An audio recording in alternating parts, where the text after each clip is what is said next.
Bienvenue dans Méditation, le podcast dédié à la préparation mentale, au sport et à la méditation.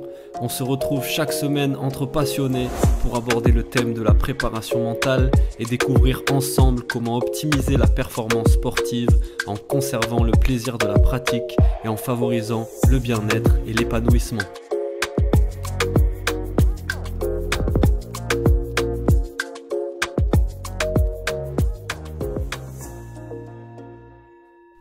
Bonjour à toutes et à tous, bienvenue dans ce premier épisode du podcast Méditation, podcast dédié au sport, à la préparation mentale et à la méditation. Aujourd'hui, on va parler de la gestion des émotions. Alors, pourquoi tous les sportifs devraient pratiquer la méditation ? Le sport, ça nous procure énormément d'émotions, positives comme négatives.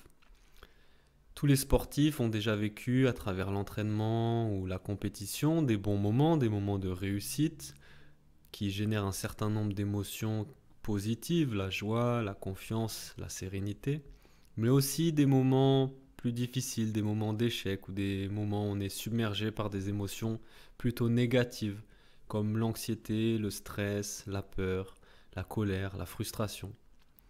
Et ces émotions négatives, elles sont perturbatrices. Elles perturbent la concentration, l'exécution du mouvement, le focus. On a tous déjà vécu ces moments de doute ou à l'approche d'un événement important, d'une compétition. Notre mental nous lâche un peu et on est pris par le doute. On se pose des questions du genre « est-ce que je vais y arriver ? Est-ce que j'en suis capable ?» C'est souvent associé avec des sensations corporelles désagréables. On se sent tendu, fatigué, ça peut être dans le ventre, dans les jambes, ça se manifeste de plein de façons différentes en fonction des gens. Eh bien, on va voir aujourd'hui comment la méditation, notamment la méditation de pleine conscience, peut être un outil puissant pour répondre à ce problème, notamment grâce à l'apport des neurosciences qui sont venues observer et expliquer ces phénomènes et nous montrer comment la méditation agit sur notre cerveau. Alors déjà, c'est quoi la méditation de pleine conscience ? À l'origine, c'est une pratique bouddhiste, on pourrait même dire une manière d'être qui consiste à conserver à chaque instant une présence dans notre quotidien. Et aujourd'hui, c'est vraiment accessible à tous et ça peut se faire à travers des méditations formelles, des méditations lors desquelles, par exemple, on va focaliser notre attention sur notre respiration, nos ressentis corporels, ou de manière plus informelle, à travers en fait une présence dans les activités du quotidien. Et cette approche appliquée au sport et à la pratique sportive peut avoir des bienfaits immenses sur la performance et le bien-être du sportif. Alors aujourd'hui, c'est l'imagerie cérébrale, les nouvelles technologies, notamment ce qu'on appelle l'IRMF, imagerie par résonance magnétique fonctionnelle, qui a montré étude après étude que la méditation modifie de manière visible l'activité cérébrale. Les chercheurs, les neuroscientifiques, ils ont pu constater un accroissement des régions impliquées dans l'attention et la prise de conscience des états corporels internes qui sont vitaux vraiment pour le contrôle de nos émotions. Et c'est une compétence très importante dans le sport que de pouvoir maîtriser ses émotions et ne pas se laisser déborder, par exemple, par l'anxiété, la colère ou la frustration. Les neurosciences, donc, elles ont observé des changements dans le cerveau qui ont montré une augmentation de la densité de matière grise et de l'activité du cortex singulaire intérieur et du cortex préfrontal, des zones du cerveau qui sont directement impliquées dans la régulation des émotions intenses. Donc imaginez-vous en situation de match ou de combat, on peut prendre le jiu-jitsu brésilien par exemple, c'est le sport moi que je pratique en ce moment. Le stress que ça peut générer, l'approche d'un match ou même pendant le match. Imaginez être capable de délibérément pouvoir gérer ses émotions telles que l'anxiété, la peur, surtout quand la personne en face, elle, n'a pas ces armes-là. Ça représente un énorme avantage. Et même pour soi, Ça permet de vivre son sport, sa compétition de manière plus sereine, plus apaisée, plus plaisante et donc d'optimiser ses performances en étant plus présent. Eh bien, chez les méditants de longue date, ce contrôle émotionnel, on s'est aperçu qu'il devient carrément automatique. On passe de ce que l'on appelle une compétence consciente à une compétence inconsciente. Au début, bien sûr, ça demande un effort conscient, de la pratique, de l'entraînement, de la concentration. Mais plus on pratique, plus il y a des câblages et des changements qui s'opèrent dans le système nerveux central et périphérique. L'exécution, en fait, de la tâche, elle devient un peu plus facile à chaque fois. Exactement comme pour un geste technique, répéter et travailler à l'entraînement, la mémoire musculaire, la mémoire neuronale opère et ça devient automatique. Donc comme le physique, comme la technique, le mental, ça se travaille. Comment ça marche ? Quand on médite, en focalisant l'attention sur la respiration, sur le corps qui se détend, eh bien l'esprit s'apaise et on rentre dans une sorte d'état de calme.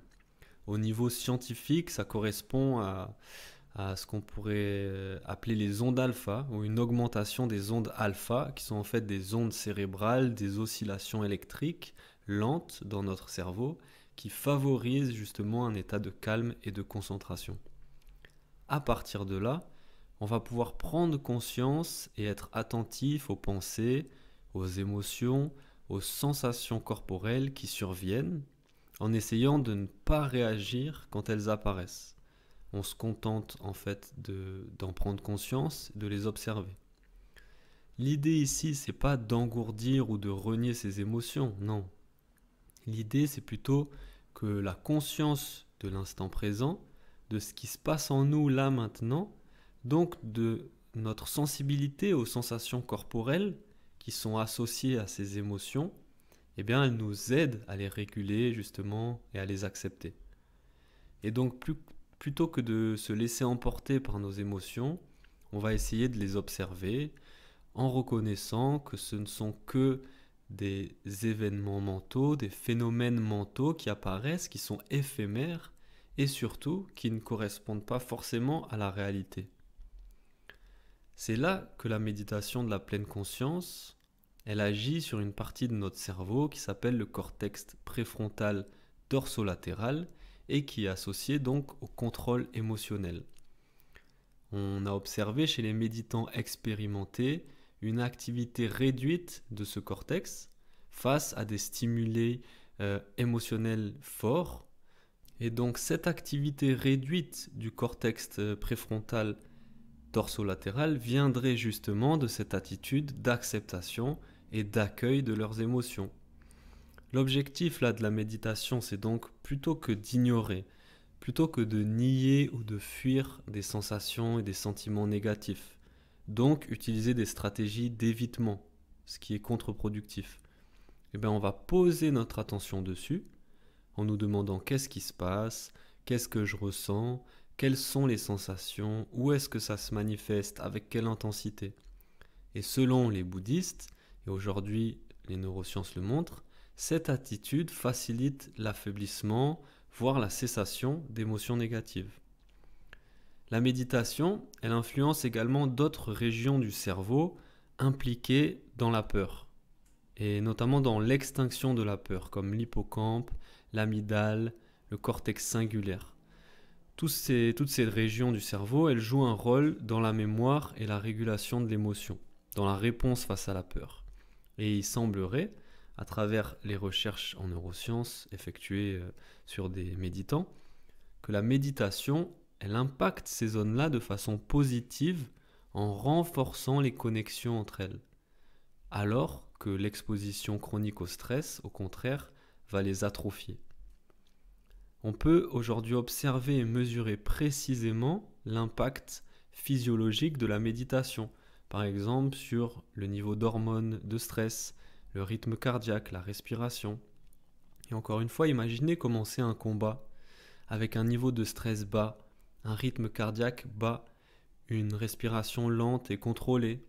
Dès les premiers instants du combat, vous partez avec un avantage sur votre adversaire. Au moment où vous êtes à 80 battements par minute au niveau de votre rythme cardiaque, votre adversaire, il est à 100. Quand vous êtes à 100, il est à 120. C'est super intéressant sur cet aspect-là. Et sur le fait donc que la méditation, elle accroît notre résilience émotionnelle. Et en baissant le niveau de stress, ça génère forcément un bien-être mental, un calme mental, ce qui est un atout précieux aussi pour le sportif.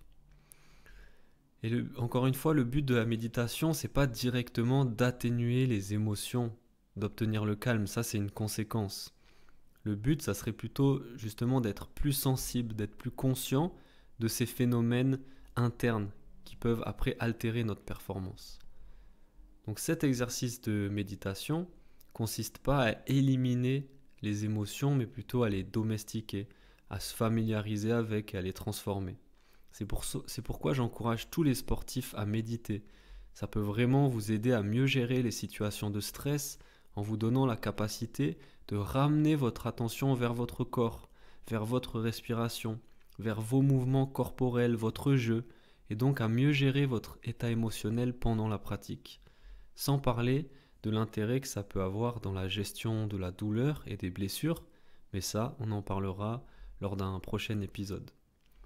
Beaucoup des informations que je vous livre aujourd'hui dans cet épisode, elles sont tirées de mes lectures, notamment du livre Bouddha au temps des neurosciences, comment la méditation agit sur notre cerveau, de James Kingsland.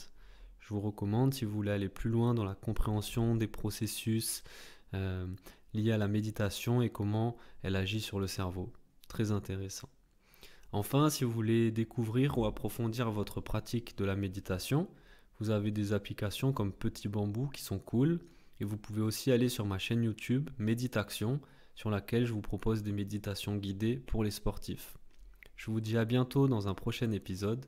Merci, ciao.